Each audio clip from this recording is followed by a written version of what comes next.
오늘 본문은 우리가 너무나도 잘 아는 그런 말씀입니다.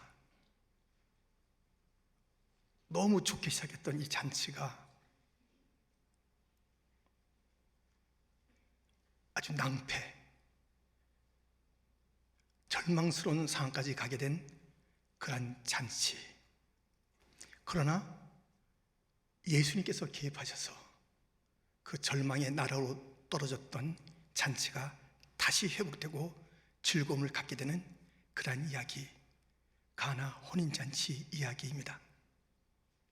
이 이야기를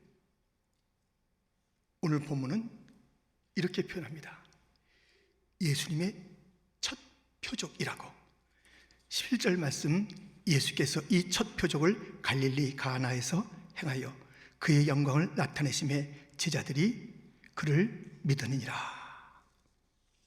첫 표적이라 말씀하신 것은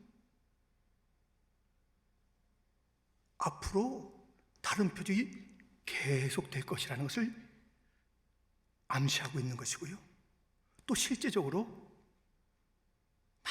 많은 표적들이 계속 예수님이 가시는 곳에 있었습니다. 우리는 이 첫 표적이라는 갈릴리 혼인잔치,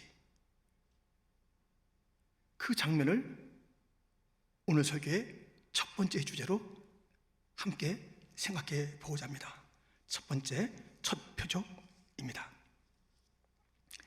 예수님은 이 첫 표적을 행하셨잖아요.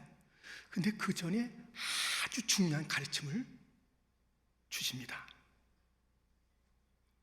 이 혼인 잔치에 예수님 어머니도 오셨고 예수님 그리고 그의 제자들도 초대를 받았습니다. 그런데 포도주가 떨어진 것이에요. 예수님의 어머니가 예수님에게 포도주가 떨어졌다고 해요. 이거 좀 어려운 상황이지만 예수님에게는 아무 일도 아니에요. 마리아는 예수님이 누군지 알고 있었기 때문에 이 정도 문제는 쉽게 해결해 주시리라 생각하면서 그 상황을 말하는 것입니다. 3절, 포도주가 떨어진지라 예수의 어머니가 예수에게 이르되 저들에게 포도주가 없다 하니. 아주 큰일이 아닌데, 이것은 예수님이면 쉽게 해결할 수 있는 문제인데, 그래서 말씀을 드렸는데 예수님의 반응은요 너무 차가워요. 아니, 이러실 수가 있나? 우리가 이 본문을 읽을 때마다 아니 예수님께서 이런 생각이 들 정도로 너무 아주 차가운 그런 말씀을 하시는 거예요. 4절, 예수께서 이르시되 여자여 너와 무슨 상관이 있나이까? 내 때가 아직 이르지 아니하였나이다. 이 4절 말씀을 읽으면 아니 뭐 예수님 꼭 이러실까? 여자요 나하고 무슨 상관이 있어요? 왜 이렇게 말씀하실까? 나를 이 일에 끌어들이지 마세요. 왜 이렇게 말씀하실까?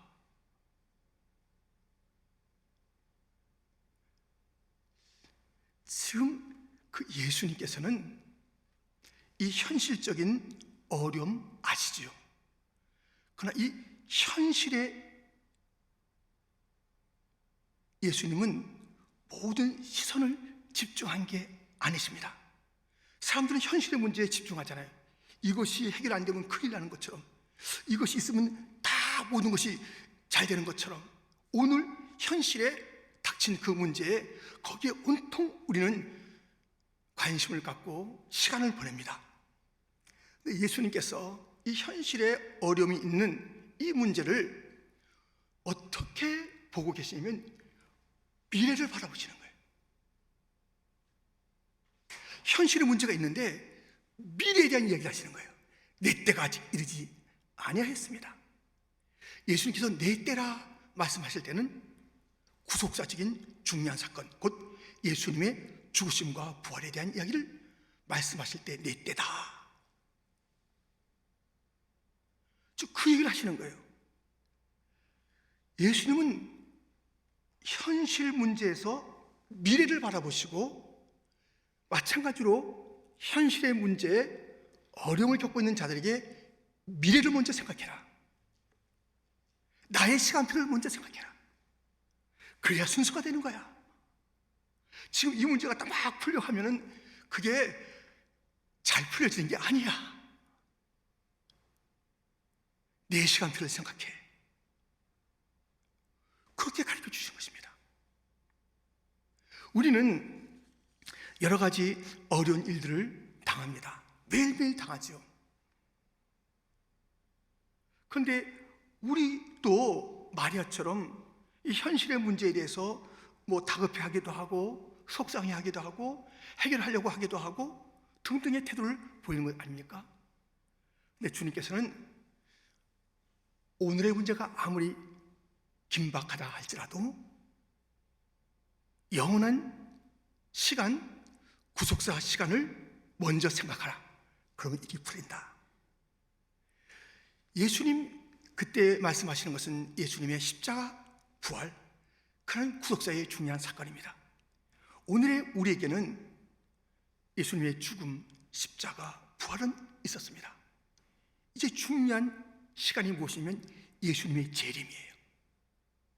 예수님의 재림을 생각하면서 우리는 현실의 문제를 바라봐야 되는 것이에요. 아니, 현실의 문제가 해결될 수도 있고 안 될 수도 있어요. 해결되면 좋을 수도 있고 또 해결되는 것이 꼭 좋은 것만이 아닐 수가 있어요. 그것이 해결됨으로 더 큰 수렁에 빠질 그 일들이 우리는 알지 못하지만 얼마나 많은지 몰라요. 그러나 분명한 것은 예수님 다시 오시는 것, 이것은 소망입니다.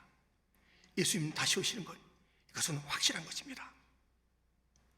예수님의 시간표, 재림에 대한 소망, 이것이 우리의 진정한 소망이지 오늘의 이 문제 해결하는 것이 우리의 가장 큰 기쁨이요 소망이라 말할 수 있는 것이 아닙니다. 이렇게 우리 예수님께서는 오늘의 문제에서 미래를 생각하는 그러한 가르침을 먼저 주신 것입니다. 그리고 우리 주님은 사랑과 긍휼이 많으시기 때문에 그것을 먼저 일깨워 놓으시고, 더 중요한 것은 미래 나의 시간 구속사야 라는 것을 일깨워 주시고, 현실적인 문제, 포도주가 떨어진 그 문제를 물로 포도주를 변화시켜 주셔서 그 잔치에 기쁨이 다시 흐르게 해 주셨습니다. 이것이 첫 표적이라고 말씀하신 것은 또 다른 표적, 또 다른 표적, 또 다른 표적이 있다는 것입니다. 있었습니다. 성경 전체에 예수님께서 보이신 표적이 얼마나 많습니까? 지금 이것은 집안에서의 일이었습니다. 집안에서 보이신 표적입니다.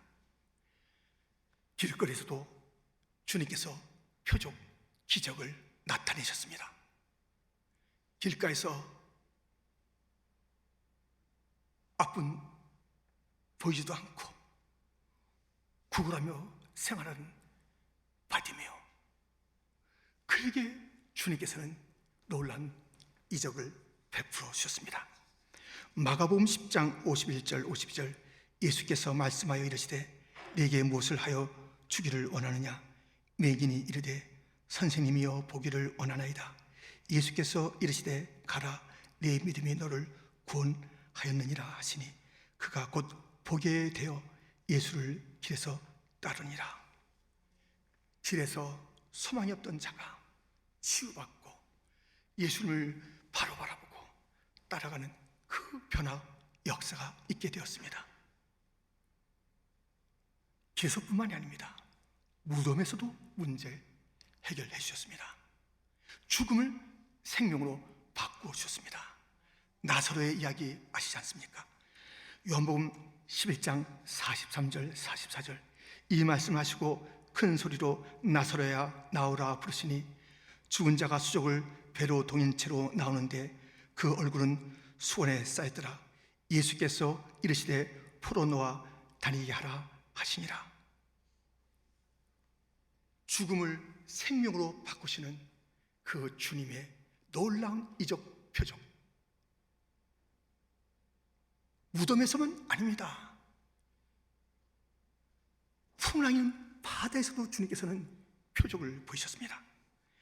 마태복음 8장 26절, 예수께서 이르시되 어찌하여 무서워하느냐 믿음이 작은 자들아 하시고 곧 일어나사 바람과 바다를 꾸짖으시니 아주 잔잔하게 되거늘. 27절, 그 사람들이 놀랍게 여겨 이르되 이가 어떠한 사람에게 바람과 바다도 순종하는가 하더라. 예수님께서 첫 표적 이후에 계속 표적을 이어가십니다. 수많은 사람에게 수많은 표적을 보이십니다. 첫 표적이라 말씀하시면 계속 표적을 펼치겠다는 그 뜻입니다. 수많은 자들이 성경에서 예수님의 표적을 맛보았고, 교회 역사에 수많은 표적을 수많은 자들이 누리게 되었습니다. 우리도 누리고 싶습니다. 우리도 그 표적이 필요합니다. 매일매일 어렵습니다.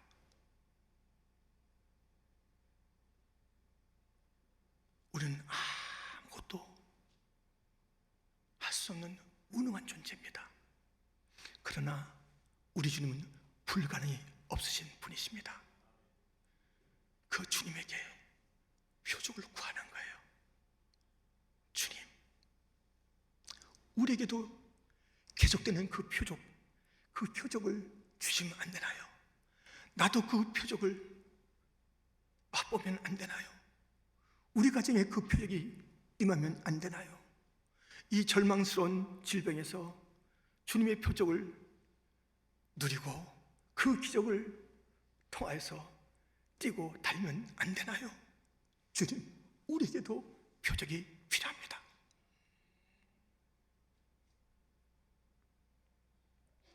이렇게 물이 변하여 포도주가 됐듯이 바디메오의 눈이 열렸듯이 나사로가 다시 살아났듯이 풍랑이 잔잔하게 되었듯이 주여, 나의 이 풍랑도 잠재워 주옵소서. 나의 이 중국 같은 그 문제도 다시 살려 주옵소서. 이 질병에서 건져 주옵소서. 이 삶의 현장에서 오는 이 곤란함에서 주님 놀라운 변화를 주시옵소서. 함께 찬양하며 기도하며 고백합니다.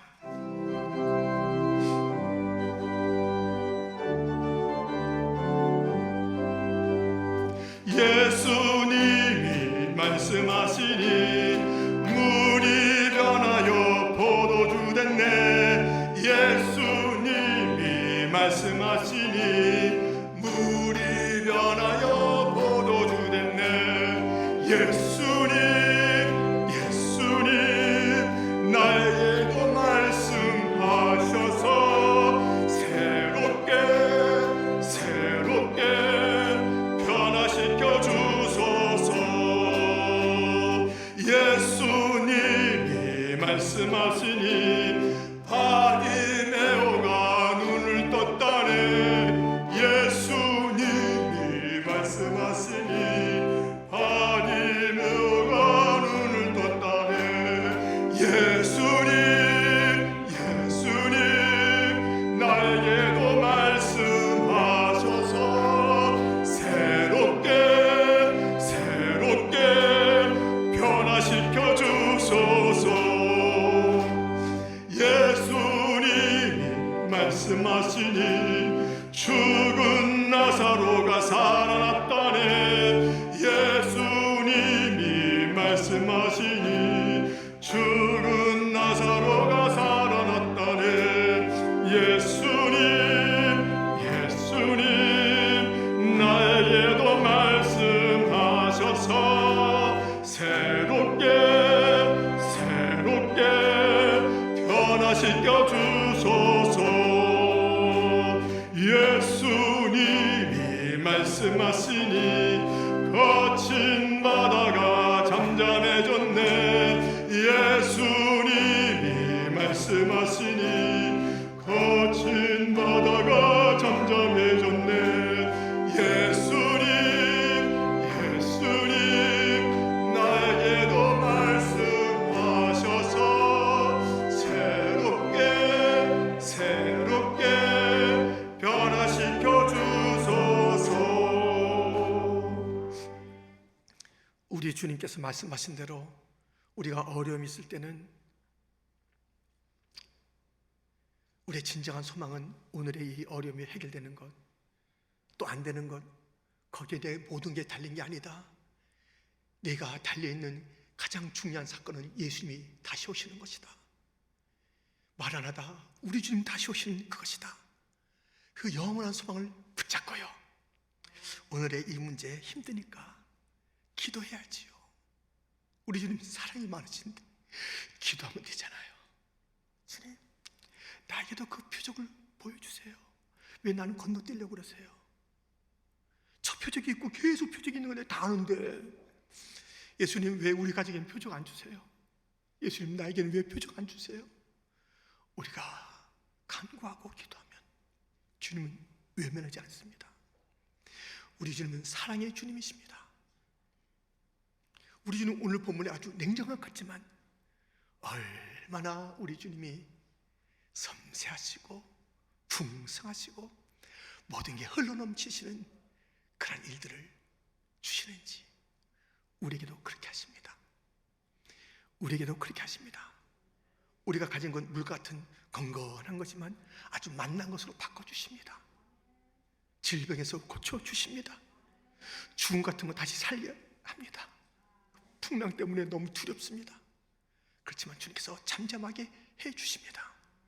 성도 여러분, 이 첫 표적이라는 단어에 소망이 있습니다. 나에게도 그 표적에 이룰 수 있다는 소망이 있는 단어인 것입니다.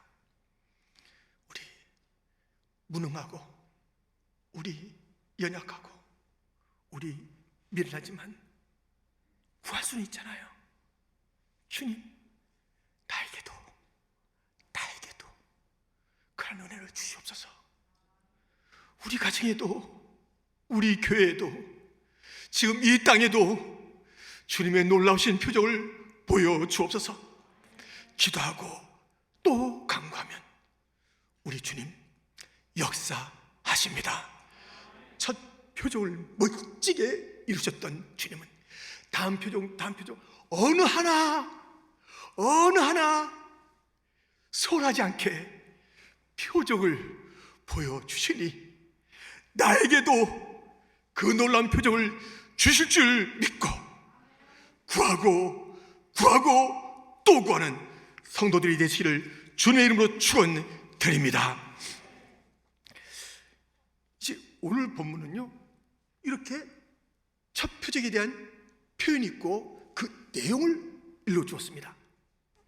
그런데 오늘 본문이 그것으로 끝나는 것이 아니라 그 첫 표적, 그 후에 이야기가 있습니다. 두 번째로 살펴볼 것은 그 후에입니다.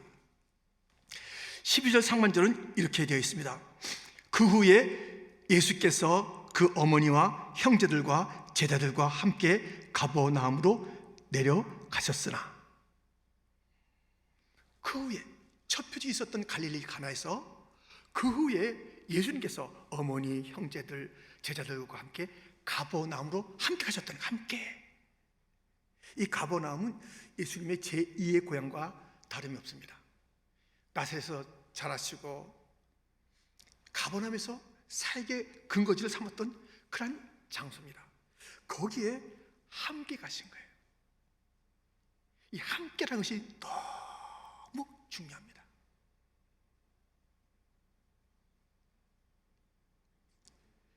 주님과 함께하는 것. 혼인에서 중요한 게 신랑과 신부가 함께 가는 것이잖아요. 다른 게 다 뭐 없어도 이것이 핵심이잖아요. 이것이 아니라면, 함께 하지 않는 그런 그 신랑 신부의 모습이라면 그 잔치가 아무리 화려한들, 풍성한 식탁이 있든 무슨 의미가 있겠습니까? 우리 인생의 가장 중요한 것은 예수님과 함께하는 것이, 예수님과 동행하는 것이. 예수님과 함께하는 것. 이거는 표적보다 더 좋은 겁니다.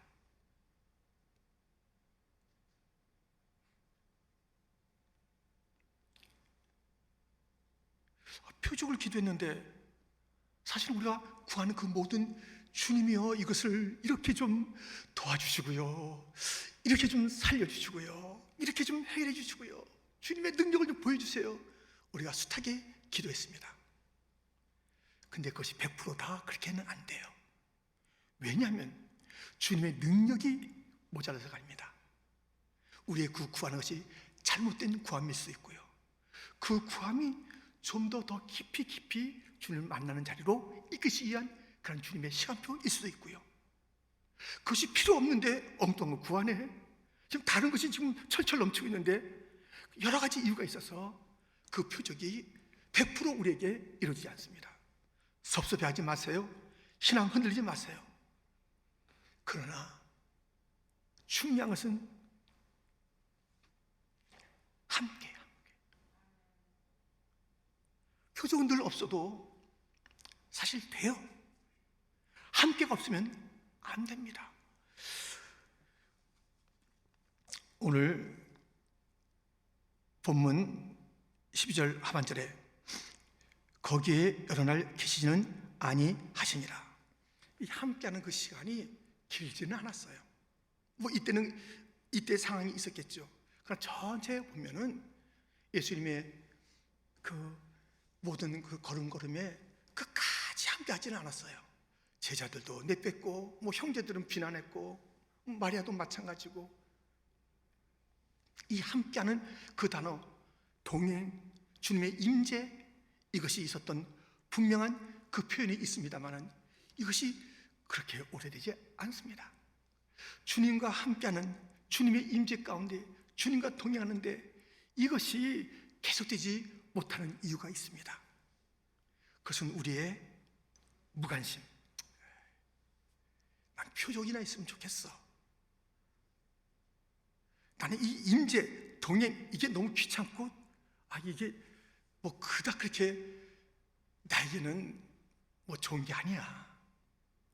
얼마나 귀찮겠을까. 이런저런 이유로 주님과의 동행, 주님과의 함께함을 멀리하는 자들이 있습니다. 다른 것에 너무 분주해서 이 주님과의 함께함을 놓칠 수가 있습니다. 어떤 은 착각하는 거예요. 내가 주님과 함께하는 줄 알고 있는데 요셉과 마리아가 예수님과 동행하는 줄 알았는데 동행하지 않았잖아요. 착각이에요, 착각. 우리는 주님과 내가 동행하는지 아니면 엉뚱한 것과 동행하라고 주님과의 거리는 점점 멀어지고 있는 것은 아닌지. 정말 중요한 것은 이 함께입니다. 아까 우리 헌금성에서도 그렇게 우리가 받지 않습니까? 나의 가장 큰 소망, 나의 가장 큰 은혜, 주님과 함께 동행합니다. 주님과 함께 동행, 주와 함께 하리라. 오늘 찬양도 있어요. 이 주님과 함께가 너무너무나도 중요한 것이에요. 그런데 이것을 무심하게 여기고 이것을 깊이 나의 삶으로 가져가지 않고 주님과 함께하는 그 시간을 이렇게 어떨 때는 같이 하는 것 같고 어떨 때는 다른 것과 동행하고 어떨 때는 나 혼자 있고 싶어서 그냥 멀리 주님과 등지고 사는 그런 일들이 얼마나 많습니까? 우리 주님께서는 이 함께가 얼마나 좋은지 우리에게 일러주고 싶어 하십니다. 왜냐하면 주님과 함께하면 두려워할 일이 없다는 것이에요. 그래서 말씀하시잖아요. 두려워하지 말라. 내가 너와 함께합니다. 주님은 아세요. 주님과 함께하면 두려워할 일이 없다는 것을 아세요. 주님이 우리 편 되시면 누구도 대적할 수 없다는 것을 주님이 아세요.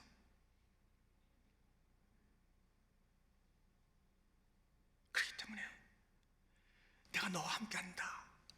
두려워하지 말아라. 이렇게 늘 말씀하시는 거예요. 여러분, 우리가 이 세상 살아갈 때 얼마나 많은 것에 의해서 두려움을, 얼마나 많은 것에 의해서 걱정과 근심을, 얼마나 많은 것에 의해서 흔들리는 삶을 삽니까? 그러나 그것을 넉넉히 이기는 그 삶의 비결은 주님과 함께하는 것입니다.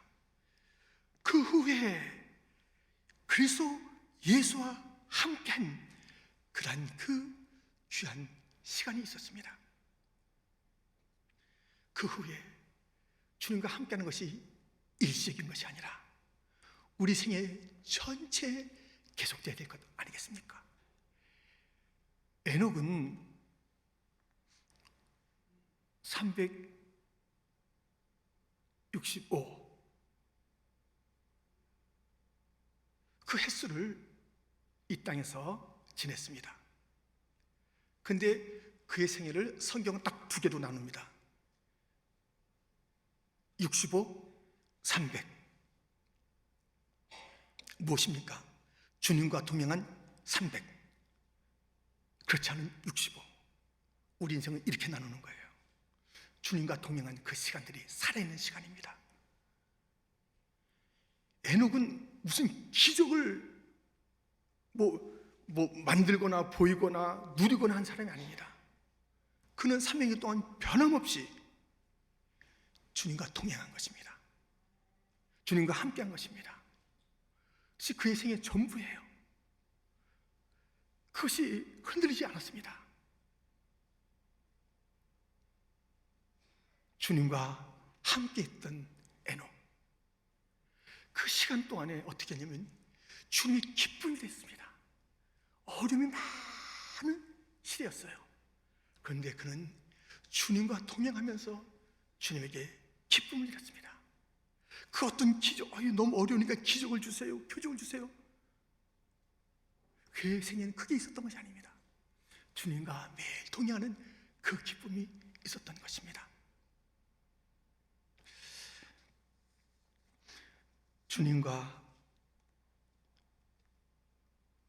동행하는 분명한 그 시간은 성경 통독, 이런 시간이 주님과 동행하는 시간이에요. 함께 우리가 쫙 성경을 통독해 나갈 때, 말씀과 함께 할 때, 그것이 주님과 동행하는 것이고 함께하는 것입니다. 이러한 예배의 자리, 주님과 동행하는 자리입니다. 우리는 이런 시간들로 우리의 생애를 채워가야 되는 거예요. 기도하면서, 찬양하면서, 예배드리면서, 말씀을 우리가 함께 묵상하고 읽고, 이런 일들이 우리 가운데 있어야 하는 것입니다. 여러분 누가 가장 부러우세요? 돈 많은 사람, 큰 차, 큰 집 소유한 사람, 높은 지위에 있는 사람,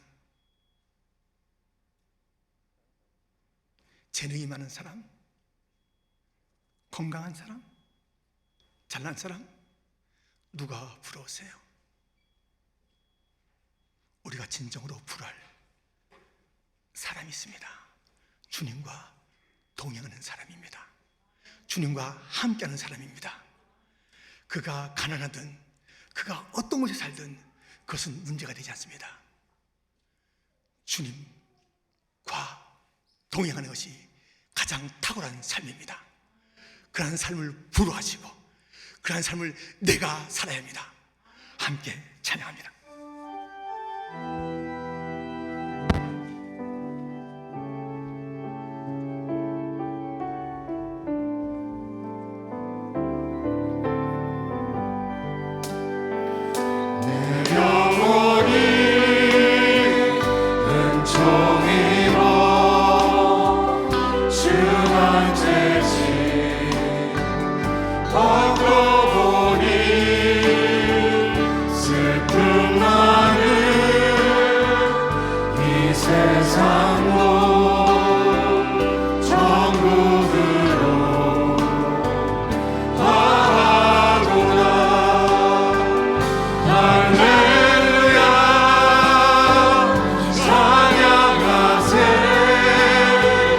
내 모든 죄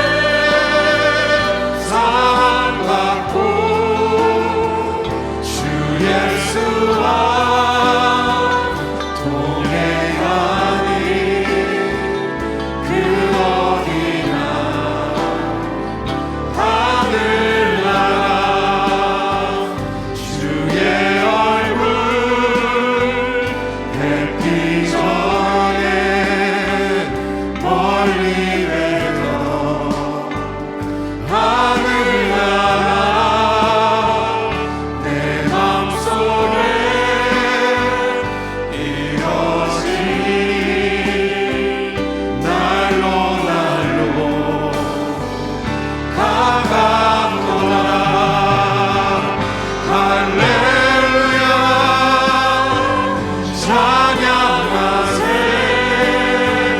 내 모든 죄 사랑받고 주 예수와 동행하니 그 어디나 하늘 나라 높은 산이 거친 들이 조각이나 궁궐이나 내 주 예수 모신 곳이 그 어디나 하늘나라 할렐루야 찬양하세 내 모든 죄 사함받고 주 예수와 동행하니 그 어디나 할렐루야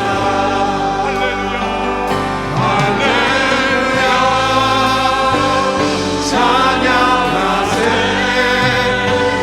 내 모든 죄 사함받고 주 예수와 동행하니 그 어디나 하늘나라. 내게는 표적이 없다고 눈물 지지 마세요. 내게는 어쩌면 이럴 수가 있나? 나에게는 주님께서 무슨 표적을 주셨나? 어떠한 표적을 주셨나? 가슴 치며 억울해하지 마세요. 주님과의 동행보다 더 큰 표적이 어디 있습니까? 하나님과의 동행하는 이 삶보다 더 큰 표적이 어디 있습니까? 주님께서 나와 24시간 동행하시기를 원하시는데 이 놀라운 축복은 약속되어 있는 것이고 사실 다른 어떤 표적들은 다 약속된 것은 아니란 말이에요. 다 약속된 것이 아닌 그것 때문에 너무너무 시험에 들고 힘들어하는 인생 되지 말고 주님께서 약속하신 내가 너와 영원히 함께하리라, 이 약속은 그대로 이루어질 것이니 그 표적 중에 표적, 주님과의 동행하는 삶을 기뻐하시고 갈망하시고 누리시기를 축원합니다. 오늘 본문은 그 제목을 첫 표적 그 후에라는 제목으로 함께 말씀을 나누게 된 것입니다. 첫 표적은 다음 표적을 예고합니다. 그 표적을 달라고 강구하십시오. 그러나 표적을 구하기 전에 반드시 예수님의 시간표를 먼저 묵상하십시오. 그 후에는 함께라는 단어를 보여줍니다. 진짜 중요한 것은 함께입니다. 함께는 표적을 뛰어넘는 표적입니다. 어려울 때 함께의 삶으로 승리하시기를 축원합니다.